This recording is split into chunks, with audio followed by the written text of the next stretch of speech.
2016년도에 나왔던 책 중에 나는 세상을 리셋하고 싶습니다 라는 책이 있습니다.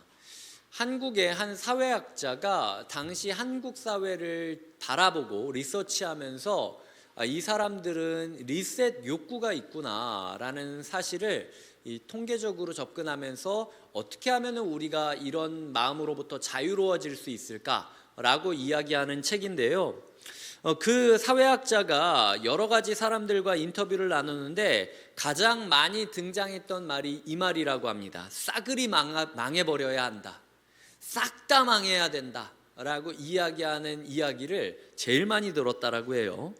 남녀도 노소도 지역의 차이도 없었다라고 합니다.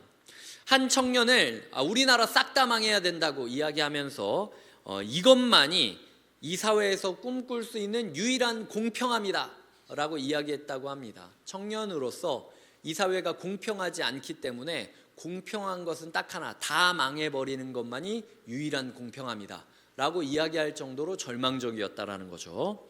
한 어르신은 싹 다 망해야 된다, 그래야 사람들이 정신을 좀 차리지 라고 이야기하는 이야기를 들었다라고 합니다. 이 모든 사람들은 이 사회를 바라보면서 무기력감과 분노가 계속해서 오르락 내리락 하고 있다라는 거예요.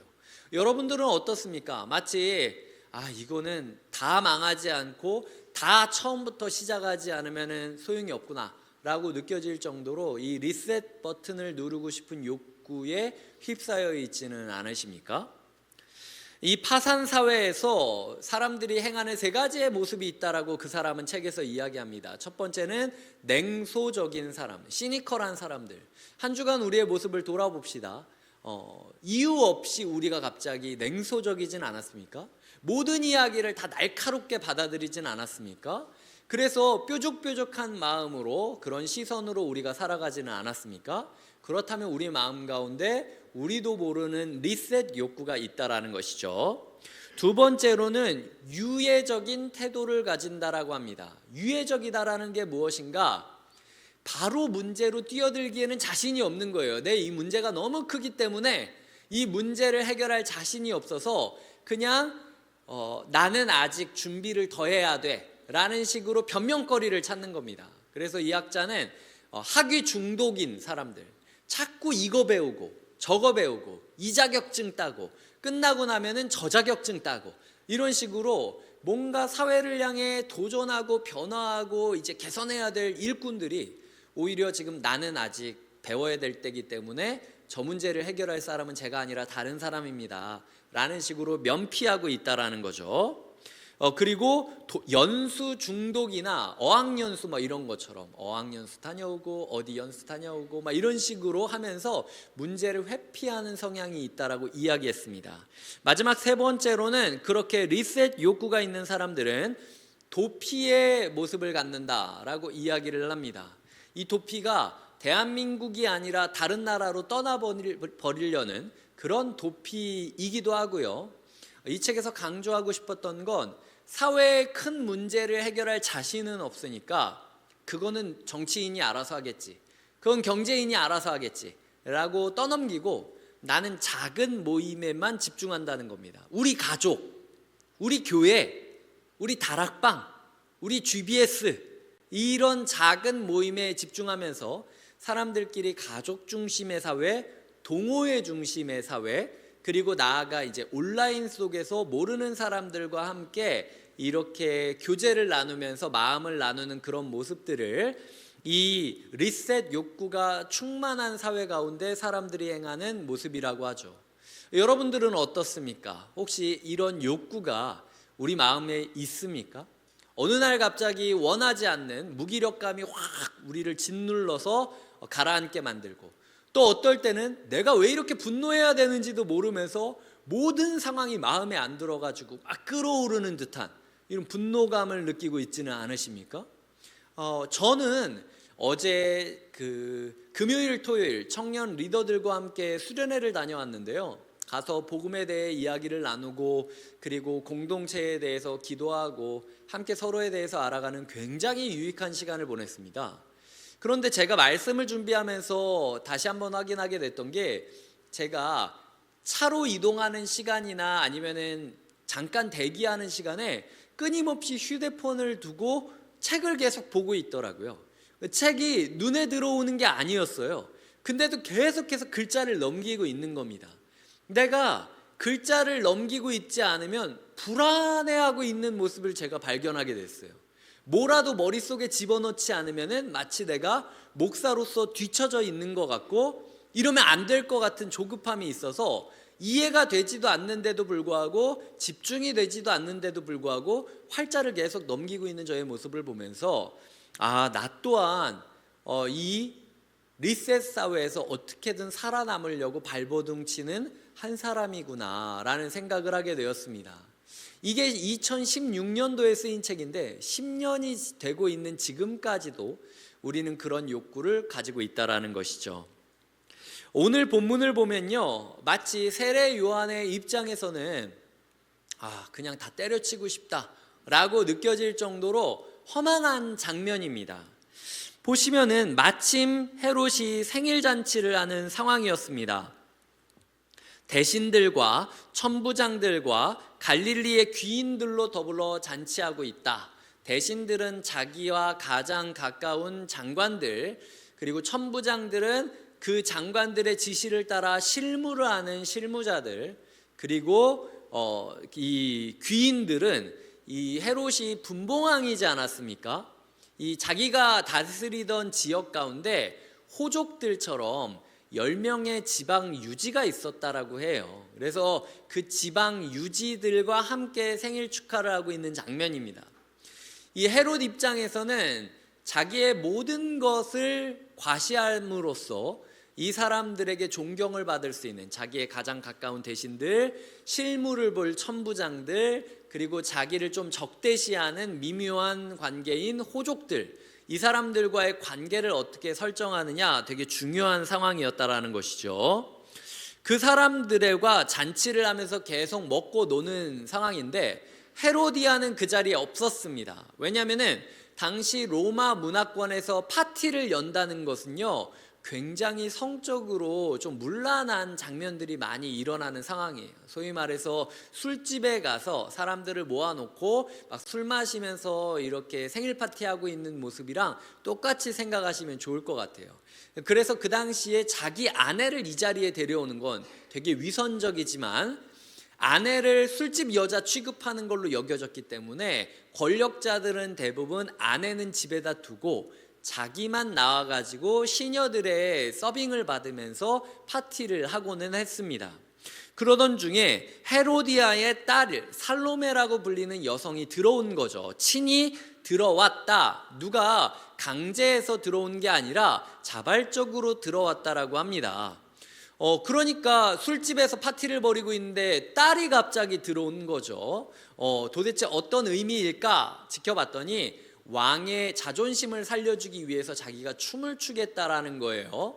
그래서 사람들 앞에서 공개적으로 춤을 춥니다. 사람들이 앉은 자들을 기쁘게 한지라 라고 이야기를 하고 있는데요, 이 기쁘게 한지라 라는 기쁨이라는 단어는 아버지로서 느끼는 기쁨이 아니에요. 내 딸이 내 자존심을 세워주기 위해 여기까지 와서 춤을 추는구나 라고 생각하는 그 기쁨이 아니라요, 성적인 의미를 담고 있습니다. 이 아버지였음에도 불구하고 딸, 호적상으로는 딸이고 핏줄로는 이제 조카 딸인 거죠. 동생의 핏줄이 있으니까 조카 딸의 춤을 추는 걸 보면서 성적인 자극을 받았다는 거예요. 그 이후에 헤롯이 사람들 앞에서 원하는 모든 것을 구해라, 내가 나라의 절반까지라도 주겠다라고 이야기를 하죠. 이거 명백한 허세죠. 왜냐하면 이 사람이 나라를 가진 게 아니지 않습니까? 분봉왕이잖아요. 나라의 절반을 줄 수가 없는 사람입니다. 그럼에도 불구하고 자기 나라의 절반을 주겠다라고 허세를 부리고 있었던 거예요. 어떤 학자는 이 장면을 이야기하면서 도대체 이 사람이 왜 이렇게 허세를 부렸을까, 여러 가지 이유에 대해서 다들 이야기하는데 사람들 앞에서 자존심을 세움으로써 내가 얼마나 권력을 가지고 있고 사람들이 나를 얼마나 높여주는지를 뽐내고 싶었다라는 이야기도 있고요. 그 마음 가운데 한 사람은 이 딸이 갑자기 찾아와서 왜 춤을 췄을까? 자발적으로. 이 딸은 어머니가 가지고 있었던 권력을 어머니를 택하는 게 아니라 이제 자기를 택하기를 바랐다라고 헤롯이 해석했다는 거예요. 헤로디아는 요한을 죽이라고 하고 헤롯은 요한을 안 죽이고 있잖아요. 부부간의 갈등이 계속 심화되고 있었습니다.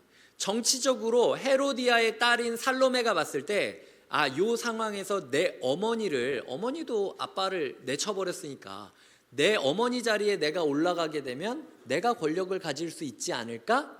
그러니까 여기 와서 춤추면서 이제 어머니의 자리를 내게 주십시오 라고 얘기하면 헤로디아가 막 뭐라 그래도 내가 맹세했기 때문에 어쩔 수 없다 라고 변명하기 위해서 일부러 살로메한테 네가 뭘 원하느냐 내가 다 해주겠다 라고 이야기를 했다라는 거죠. 그런데 헤롯의 정치력보다 헤로디아의 정치력이 한 수 위였습니다. 알고 보니까 살로메는 헤로디아를 치기 위해서 자발적으로 온 게 아니라 헤로디아를 도와주기 위해서 자발적으로 왔던 거였던 거예요. 그러니까 내 편이라고 생각했는데 헤로디아의 편이었던 거죠. 잠깐 기다리라고 한 다음에 솔랑 가가지고 아내한테 물어보고 뭘 원하느냐, 세례 요한의 목을 쟁반에 담아 주었으면 좋겠다라고 이야기를 하고, 그래서 헤롯은 어쩔 수 없이 사람들을 보내서 이 세례 요한의 목을 쟁반에 담아서 오게 되고, 마지막으로는 요한의 제자들이 그 시체를 가져다가 장사하는 모습을 그리고 있습니다. 오늘 설교의 제목이 거절할 수 없는지라 라는 이야기인데요, 인생을 살아가면서 이 거절할 수 없는지라 라는 말을 우리가 들을 때가 있지 않습니까? 애타게 우리의 이야기를 하면서 담당 공무원한테 막 우리의 사정을 호소하는데 어쩔 수 없습니다. 법이 그래요. 위에서 시켰으니까 그런 겁니다. 그럴 거면은 청와대 민원을 넣으시던지요. 이런 식으로 이야기하면서 그냥 나의 영혼이나 나의 행복은 신경 쓰지 않고 그냥 도장 쾅 찍어버리는 그런 일들을 경험할 때, 제발 도와주십시오, 제가 지금 이거 아니면 어쩔 수가 없습니다 라고 이야기할 때 저는 근데 제가 도와줄 여력이 안 돼요 라고 이야기하는 다른 사람들을 볼 때 어떤 마음이었을까? 정말 세례 요한의 입장에서는 헤롯이 매번 감옥에 찾아와서 힘들고 자기가 고민될 때마다 자기를 만나고 가지 않았습니까? 이제는 뭔가 될 것 같았다는 생각이 들었을 거예요. 마치 내려올 때마다 내가 오늘 설교한 게 헤롯의 마음 가운데 심겨져서 헤롯이 뭔가 바뀌지 않을까라는 기대감이 있지 않았겠습니까? 그렇게 계속 희망 고문을 하다가 어쩔 수 없었다, 딱 이야기하고 그냥 목 잘라서 죽이는 것, 그런 무기력감과 분노를 느끼는 시간들이 우리의 인생 가운데도 종종 있다고 할 수 있다라는 것이죠. 인생은요 참 허무합니다. 그리고 뭔가 될 것 같은데도 끝까지 안 되는 게 인생이기도 해요. 이런 실패의 상황 가운데 우리가 가질 수 있는 리셋 욕구가 있지 않습니까? 다 죽어버렸으면 좋겠다, 다 엎어버렸으면 좋겠다, 다 망했으면 좋겠다, 나만 이렇게 당하지 않았으면 좋겠다 라는 마음이 들 수 있지 않습니까? 그런데 오늘 본문을 보면서 제가 대단하다고 느꼈던 거는요, 세례 요한이 참 말 잘하는 사람이고 사람들 앞에서도 용기 있게 말할 수 있는 사람입니다. 그럼에도 불구하고 남들이 말하고 있지 않을 때는 옳지 않다 말하고, 남들이 모두 다 말할 것 같은 상황에 살려달라, 억울하다, 네가 어떻게 나한테 이럴 수 있느냐, 다 그렇게 말할 것 같은 상황에는 끝까지 침묵하고 죽어가고 있다라는 거예요. 사모실의 죄수라는 책을 본 게 있습니다. 사모실의 죄수라는 책이 작은 소책자인데요, 세례 요한이 감옥에 갇혀서 죽기 직전에 어떤 마음이었을까를 한 목사님이 쓴 소설책입니다. 1호실의 죄수가 있고 2호실의 죄수가 있고 3호실의 죄수가 있어요. 1호실의 죄수는요 사람 탓만 하는 죄수입니다. 내가 이렇게 된 건 누구 때문이야. 2호실의 죄수는요 하나님 탓을 하는 사람입니다. 내가 이렇게 된 건 하나님 때문이야. 3호실의 죄수로 세례 요한이 등장해요. 갇힌 세례 요한이 끝까지 고민합니다. 하지만 도대체 이것이 누구 때문인지 알지 못하고 세상을 떠나게 돼요. 그 떠나는 과정 가운데 세례 요한이 제자들을 보내어 예수님에게 당신이 진짜 메시아 맞냐? 당신이 메시아면 나 감옥에 있는 거 꺼내줘야 되는 거 아니냐? 라는 식의 이야기를 할 때 예수님이 제자들에게 이런 이야기를 하십니다. 나로 말미암아 실족하지 아니하는 자는 복이 있다. 결국 세례 요한은 마음 가운데 그 말씀을 묵상하며 예수님으로 인하여 실족하지 않는 자는 복이 있다. 내 기대대로 움직이지 않는 하나님이라 할지라도 내 삶의 모든 키를 하나님께 맡기고 나는 그냥 하나님이 가라는 대로 가겠다 라고 이야기하면서 세상을 떠나게 되는 세례 요한의 모습을 그리게 됩니다. 그가 여태까지 했던 사역이 아무 의미도 없는 것 같고, 그가 여태까지 살았던 모든 것이 아무 능력도 없는 것 같고, 그리고 그는 마치 계란으로 바위치기 한 것 같은 삶을 살다 세상을 떠나게 되었다라는 것이죠. 저는 오늘 말씀을 보면서 우리의 순간에도 감옥 속에 갇힌 세례 요한처럼 선택해야 되는 순간이 분명히 온다라고 생각합니다. 이미 오신 분도 있고요, 앞으로 오게 될 분도 있을 겁니다. 어떤 선택이냐? 사람을 믿을지 하나님을 믿을지 선택해야 되는 순간이 분명히 오게 될 거예요. 사람을 믿는다라는 건 어떻습니까? 헤롯을 믿는 거죠. 그리고 헤롯이 바뀌기를 기대하는 거죠. 그런 사람은요, 목이 잘려야 되는 순간이 오면 분노 가운데 휩싸일 겁니다. 헤롯을 믿었건만 어떻게 나한테 이럴 수 있어? 라는 마음으로 분노 가운데 세상을 떠나게 됐겠죠. 하지만 세례 요한은 그렇게 떠나지 않았다라는 거예요. 여러분은 누굴 믿고 있습니까? 가족을 믿고 있습니까? 제가 최근에 서점을 다니면서 가족이라는 단어로 5월의 가정의 달이라서 가족 설교를 준비하려고 서점에서 쭉 찾아본 적이 있는데요, 가족이라는 이름의 질병이라는 내용의 책이 있었습니다. 요즘은 가족을 질병으로 대하는 거예요. 그런 시대가 된 겁니다. 진짜 가족을 믿고 가정을 사랑하고 그래야 되느냐? 사랑의 대상일 수는 있지만 신뢰의 대상일 수는 없다. 이게 이 사회가 가족에 대해서 정확하게 진단하고 있는 내용이라는 거죠. 정치인들을 믿습니까? 지난주에 우리가 이렇게 대통령을 뽑기는 했는데, 대통령을 자기가 원하는 사람을 뽑은 사람은 저 사람이 모든 걸 다 바꿔줄 거라고 생각하고 있고, 자기가 원하는 사람이 뽑히지 않은 그런 분들은 이제는 나라가 망하고 이제 다 엉클어진 것처럼 생각할 수 있는데요, 사람 믿을 게 아닙니다. 내가 저 사람이어야 된다라고 생각해서 뽑았지만 저 사람이 신이기 때문에 뽑은 게 아니라, 지난주에도 제가 광고하며 잠깐 이야기 드렸지만 차악을 뽑는 게 정치예요. 결국에는 한 사람 믿어가지고 그 사람이 하는 모든 게 다 괜찮다라고 이게 콩깍지가 씌어서 정치인들을 바라보게 되면요, 분명히 뒤통수 맞게 됩니다.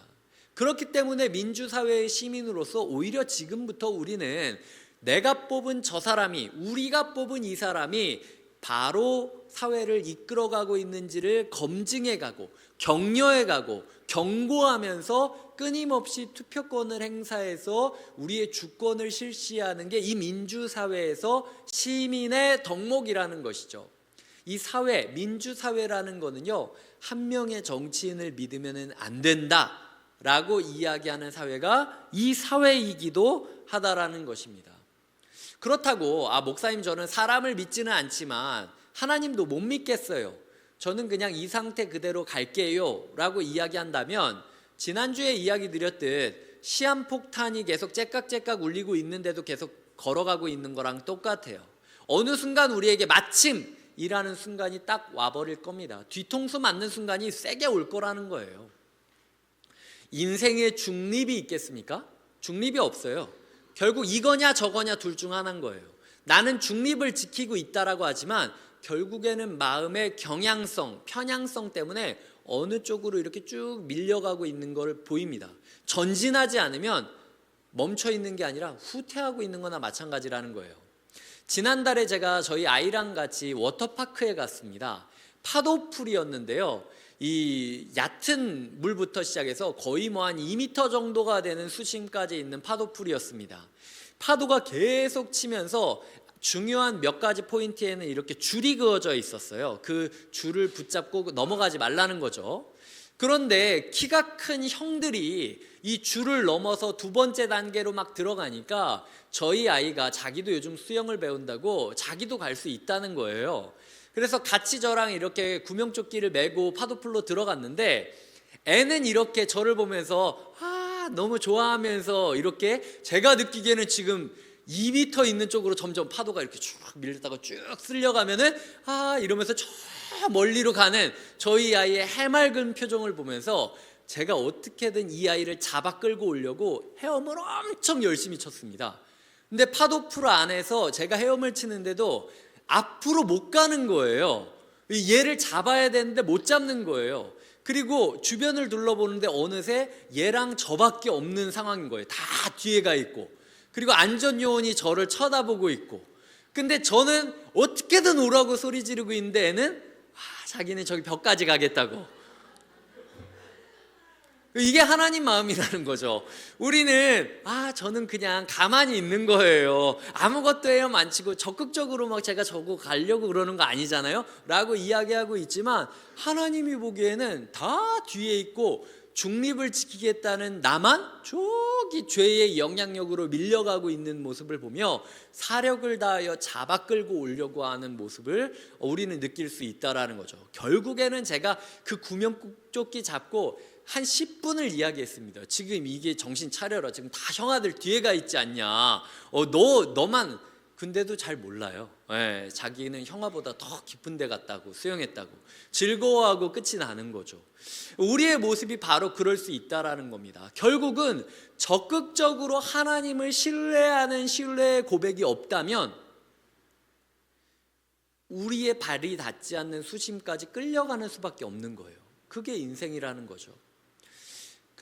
목이 잘리는 순간까지도 하나님의 선하심을 의지할 수 있는가? 그리하여 남들이 다 원망하고 불평하는 순간에도 끝까지 하나님을 신뢰하면서 지켜갈 수 있는가? 주님께서 우리에게 묻고 계시다라는 겁니다. 여러분은 어떻습니까? 하나님께서 성공으로만 역사하실 수 있다고 생각하십니까? 아니면 실패를 통해서도 역사하실 수 있다라고 생각하십니까? 저는 이게 우리에게 불편한 진실이라는 생각이 들어요. 세례 요한을 보면서는 우리는 알 수 있죠. 하나님께서 실패를 통해서도 역사하는 분이라는 사실. 그럼에도 불구하고 우리의 성공만이 하나님의 방법인가? 우리의 실패를 통해서도 하나님이 역사할 수 있지 않는가? 라는 이야기를 물어본다면 우리는 쉽게 그 질문에 예스라고 답하지는 못합니다. 그래도 나는 아니었으면 좋겠다. 대부분의 성도님들이요, 인생에 문제가 생기고 인생에 실패가 닥치게 되면은요, 동기나 방법을 검토합니다. 그러니까 내 동기가 발랐다면, 내가 행하는 방법이 발랐다면, 제대로 되었다면 나는 실패하지 않을 거라고 생각하는 거예요. 근데 동기가 100% 성경적인 동기라 할지라도, 방법이 100% 건강한 방법이었다 할지라도 실패할 수 있다니까요. 세례 요한이 그렇게 살아가지 않았습니까? 실패를 해야만 알려줄 수 있는 게 있을 때 사람은 실패하게 됩니다. 꼭 잘못했기 때문에, 죄를 지었기 때문에 우리가 벌받아서 실패하는 건 아니라는 거예요. 세례 요한이 이렇게 실패함으로써 배우게 되었던 게 무엇이 있습니까? 저는 오늘 말씀을 묵상하면서 세례 요한이 죽어야만 알려줄 수 있는 3가지 모습이 있었구나라는 사실을 깨닫게 됐습니다. 첫 번째로는요, 세례 요한이 2번째 엘리야라는 사실이 이를 통해서 입증이 되었어요. 말라기 마지막에 보면, 구약성경 말라기 마지막에 엘리야, 2번째 엘리야가 이 시대 가운데 올 텐데, 2번째 엘리야가 메시아가 가는 길을 만드는 길닦이의 역할을 하게 할 것이고, 그렇기 때문에 2번째 엘리야가 이 시대 가운데 왔다면 메시아가, 구원자가 왔다는 것으로 이해해야 된다라는 구절이 있습니다. 엘리야 시대에 아합과 이세벨이라는 시대의 악한 왕과 시대의 악녀가 왕비가 되어 있었습니다. 그런데 오늘 세례 요한의 장면을 보면서 지금 아무 죄를 짓지도 않은 사람을 감옥 속에서 희망 고문을 하고 있다가 딸의 춤에 눈이 멀어가지고 죽이겠다라고 이야기하는 저런 놈들, 저런 왕과 왕비를 보니 진짜 저 사람이야말로 아합 왕의 재림이 아니냐, 저 사람이야말로 이세벨의 재림이 아니냐라고 이야기를 하게 되며 세례 요한은 진짜 엘리야였구나 라고 확인할 수 있게 되는 메시지가 되었다라는 거죠. 두 번째로는 예수님을 향한 길닦기가 되었구나 라는 사실을 깨닫게 됩니다. 왜냐하면 엘리야 시대 때 아합과 이세벨은 엘리야를 죽이지 못했어요. 하지만 세례 요한 시기에 헤롯과 이 헤로디아는요 세례 요한을 죽입니다. 그로 말미암아 예수님이 어떤 인생을 걸어가야 할지 예수님 인생의 길닦기를 하는 거죠. 예수님께서도 세례 요한처럼 아무 잘못을 하지 않았는데 억울하게 죽는 순간이 오겠구나. 그러니까 억울하게 죽는 사람을 항상 우리가 비판적으로 볼 게 아니라 저 사람이 혹시 억울하게 죽은 건 아닌지 돌아보면서 혹시라도 세례 요한이 길을 닦았던 진정한 구원자가 아닌지 고민해 봐야 된다라는 메시지를 십자가를 향해 걸어가셨던 예수님을 통해서 우리는 확인할 수 있게 된다라는 것이죠. 예수님은요 세례 요한보다 훨씬 더 고통스럽게 죽으셨습니다. 세례 요한은 목이 한번 잘려서 순간에 세상을 떠난 거지만 예수님은 거의 24시간이 넘는 시간 동안 처절하게 두드려 맞고 피를 다 흘리신 후에 세상을 떠나야만 했어요. 세례 요한보다 더 큰 실패로 자기가 외쳤던 제자들은 다 도망가고 자기를 따랐던 사람들은 다 자신을 죽이라고 하는 실패 가운데 죽게 됩니다. 하지만 그것이 예수님의 구원 방식이었다라는 거죠. 세례 요한은 예수님 앞서 자신이 세상을 떠나면서 예수님이 어떤 방식으로 구원 역사를 행할지 알려주는 길닦기의 역할을 했다라는 겁니다.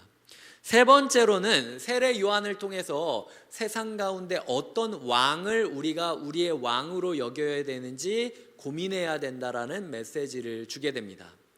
군사를 보내서 암살자를 보내서 경비대장을 보내서 억울한 사람의 목을 자기의 면피를 위하여 죽이게 만드는 왕을 따를 것이냐, 제자들을 보내서 귀신 들린 자를 귀신으로부터 자유하게 만들어주고 병에 들린 자를 병으로부터 자유하게 만들어주는 예수님을 따를 것이냐, 어떤 왕을 따를 것인지 선택하게 만드는 분기점으로서의 역할을 하게 되는 것, 이것이 세례 요한의 역할이었다라는 거죠.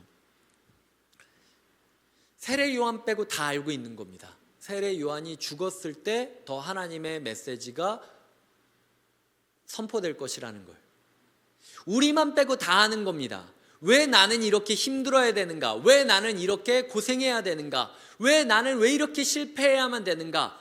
나만 빼고 어쩌면 다 알고 있는 걸 수도 있어요. 내 실패를 통해서 하나님께서 더 하고 싶은 이야기가 있을 수 있다는 것이죠. 정말로 그렇게까지 하면서 하나님께서 우리를 통하여 역사하실 것을 믿으시겠습니까?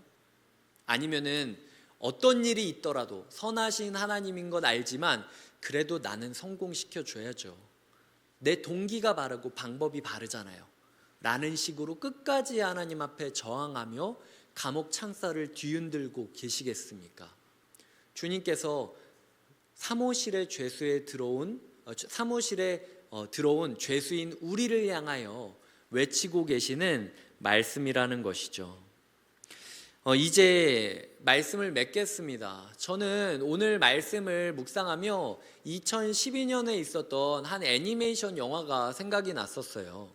파닥파닥이라고 하는 영화입니다. 아마 저 빼고 아무도 못 봤을 거라고 저는 확신하는데, 애니메이션이라고 해서 우리가 그 아이들이랑 봐야겠다, 오늘 목사님이 추천해 줬으니까 우리 집 애들이랑 이거 봐야지 라고 하면은 평생의 아이들한테 트라우마를 줄 수도 있을 내용이었습니다. 제가 이 파닥파닥을 보고 나서 3개월 동안 회를 못 먹었어요.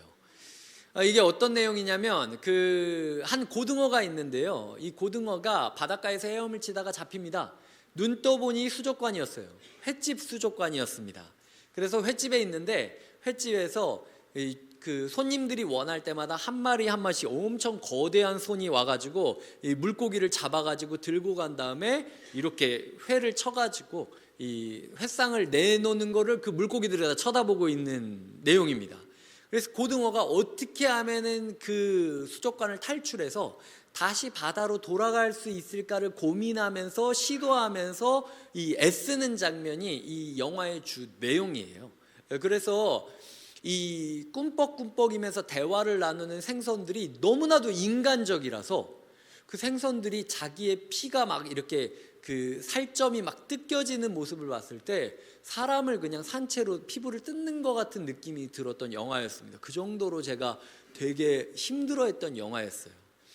아무도 안 보실 게 뻔하니까 제가 결말을 이야기 드리자면, 고등어는 결국은 횟감이 됩니다. 그렇게 애를 쓰고 어떻게든 한번 뛰쳐나가기까지 하고 숨어 들어가지도 했는데 결국은 허망하게 주인이 잡아가지고 다시 횟집으로 수족관으로 집어넣고 손님이 고등어회 먹고 싶다 그래가지고 꺼내가지고 자기가 죽는 거를 이제 맞이하게 돼요. 그런데 그 수족관 가운데 한 물고기가 있습니다. 그 물고기가 어떤 물고기였냐면 올드 넙치라고 하는 넙치였는데요. 그 넙치가 수족관에 들어오는 모든 물고기들한테 군기를 잡는 거예요. 내가 여기서 제일 오래 있었어요. 여기서 오래 있으려면 어떻게 해야 되는지 알아? 죽은 척하면 돼. 싱싱하지 않은 척하면 안 잡아가 라는 식으로 이야기를 하면서 죽은 척하면서 이 불편한 사회를 받아들여야 된다고 했던 사람이었거든요. 그 물고기였거든요. 근데 그 고등어가 목숨을 바쳐서 바다를 향해 뛰어가는 것들을 보면서 나중에는 그 올드넙치가 도전을 하게 됩니다. 그래서 아이러니하게도 가장 살고 싶어 했던 고등어는 횟감이 되고 가장 죽어 있어야 되는, 죽는 척 해야 된다고 했던 올드넙치가 결국에는 바다를 향해 가는 것으로 영화가 매듭짓게 돼요. 세례 요한을 보면서 저는 그런 생각을 하게 됐습니다. 가장 살고 싶어 했던, 하나님의 마음을 따라 바르게 살고 싶어 했던 사람은 이렇게 허망하게 디저트가 된 거잖아요. 마지막 코스 요리의 디저트가 된 것이고, 그리고 그의 죽음으로 말미암아 정말 이 사회 가운데는 그냥 죽는 척하고 있는 게 정답이야 라고 이야기하는 우리의 마음이 자극을 받게 되고 생명을 향하여 파닥파닥 몸짓을 하게 되지 않았습니까? 결국은 하나님께서 우리가 실패하는 순간이 있다 할지라도 실패를 통하여 이렇게도 사용하실 수 있다라는 거죠. 부모의 실패를 통해서 아이가 살 수도 있을 겁니다. 내가 생각하기엔 부모가 성공해야만 아이한테 좋은 걸 줄 수 있다고 생각할 수 있죠. 부모가 실패했기 때문에 그 실패를 딛고 넘어선 하나님의 역사로 아이들이 살아날 수 있어요. 하나님의 일은 모르는 겁니다. 우리의 마음 가운데 우리가 성공해야만 된다는 생각을 비우고 하나님께 우리의 실패까지도 맡겨드리는 것이 필요하다라는 거죠. 사모실의 죄수의 마지막 부분에 보면 예수님이 세례 요한에게 이렇게 이야기하시는 장면이 나옵니다. 요한, 내가 너를 불러 내가 메시아의 오심을 외치게 될 것이라고 말했을 때 넌 생각했지. 나를 위해 길을 예비하는 너는 장차 영광 가운데 메시아가 오는 날을 기쁘게 맞이할 것이라고. 하지만 오늘 너는 도저히 이해할 수 없는 하나님을 만나고 있구나. 그것이 바로 나의 주권에 담겨 있는 비밀이다. 그것이 바로 내가 온 세대를 인도하는 방법이지. 그 누구도 나를 완전히 이해하지 못했으며 그것은 앞으로도 마찬가지다. 언제나 나는 사람들의 기대 밖의 일을 행한단다. 나는 사람들이 예견하는 것과는 다른 방법으로 내 뜻을 이룰 것이다. 칼날은 너의 머리 위로 올라섰구나. 죽음이 내 옆에 서 있구나. 아, 내 형제 요한아, 너는 하나님의 임재 가운데 너의 기대대로 행하지 않으시는 그분의 임재 가운데 죽음을 맞이하는구나. 나를 인해 실족하지 않는 사람은 복이 있다.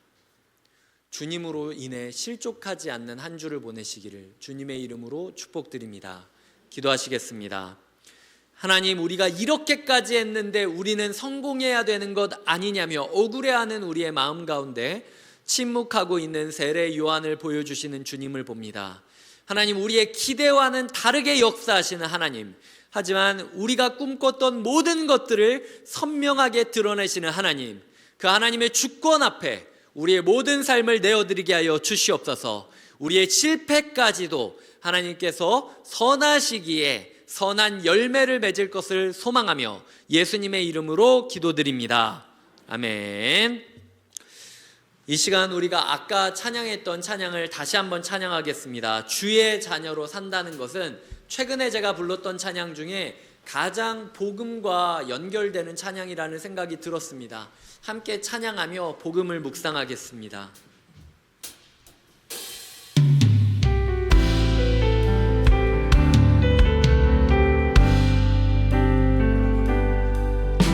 주의 자녀로 산다는 것은 불 가운데로 걸어가는 것, 그 속에서 신실하게 날 지키시는 그 손길을 경험하는 것. 주의 자녀로 산다는 것은 주의 자녀로 산다는 것은 바다 위로 걸어가는 것, 내 온몸을 덮쳐오는 내 온몸을 덮쳐오는 폭풍 속에서 잠잠히 줄 바라보는 것. 때론 불 가운데 휩싸일 때도, 폭풍 가운데 무너질 때도 주님 내 곁에 함께 하시네. 가장 가까이에 함께 하시네. 주의 자녀로 산다는 것은 주의 자녀로 산다는 것은 나도 그들을 용납하는 것, 나를 위해 달리신 십자가 사랑, 그 사랑으로 살아가는 것. 주의 자녀로 산다는 것은 주의 자녀로 산다는 것은 주님과 함께 동행하는 것, 주께서 지신 십자가 기꺼이 지고 주와 함께 걸어가는 것. 때론 불 가운데 휩싸일 때도, 폭풍 가운데 폭풍 가운데 무너질 때도 주님 내 곁에 함께 하시네. 가장 가까이 다 같이 일어나 찬양합시다. 때론 불 가운데 때론 불 가운데 휩싸일 때도, 폭풍 가운데 무너질 때도 주님 내 곁에 함께 하시네. 가장 가까이에 함께 하시네. 가장 가까이에 가장 가까이에 함께 하시네. 가장 가까이에 가장 가까이에 함께 하시네. 기도하시겠습니다. 우리 주 예수 그리스도의 은혜와 하나님의 사랑과 성령님의 교통하심이 우리의 실패까지도 사용해 주실 선하신 하나님을 소망하고 결단하는 주님의 사람들과 곁에 있는 교회에게 지금부터 영원토록 함께해 주시기를 간절히 축원하옵나이다. 아멘.